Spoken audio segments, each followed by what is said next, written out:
Besh, aminin natin, ilang beses mo na itong narinig. Maglagay ka ng bigas para di magutom. May laurel para swerte. May barya para laging may pera. Totoo ba ito o pamahiin lang? Unahin natin ang bigas. Sabi ng matatanda, kapag may bigas daw sa bahay o bagong bukas na lugar, hindi ka raw mawawalan ng pagkain. Sa totoo lang, best, hindi ito magic. Symbolism ito.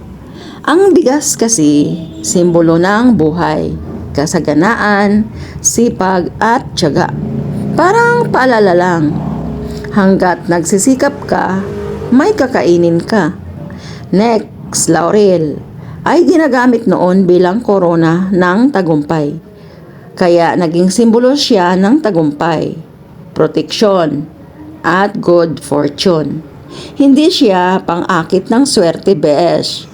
Pero pang-remind lang na kailangan mo ring manalo sa sarili mong laban. Eto na ang barya. Sabi nila, maglagay ka ng barya para hindi maubos ang pera. Pero ang totoo, hindi dumadami ang pera dahil sa barya. Ang ginagawa niya, pinapaalala niya na mag-ingat sa gastos, pahalagahan kahit maliit, magsimula kahit konti, at minsan besh, doon talaga nagsisimula ang pag-asenso. Maliit, 'di ba? Maliit lang siya. So, pampaswerte ba talaga? Half true. Hindi siya milagro. Hindi sila magic charm. Pero may power sila kapag sinabayan ng sipag, sinabayan ng diskarte, sinabayan ng paniniwala sa sarili.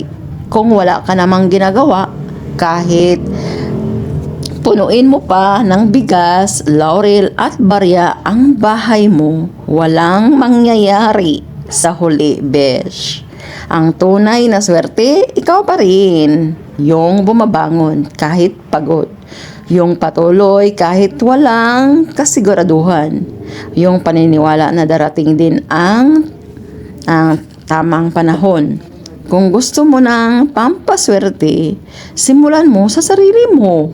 Kung may pamahiin ka, pag may pamahiin ka, pag narinig na gusto mong i-fuck, ulitin ko, Bishi.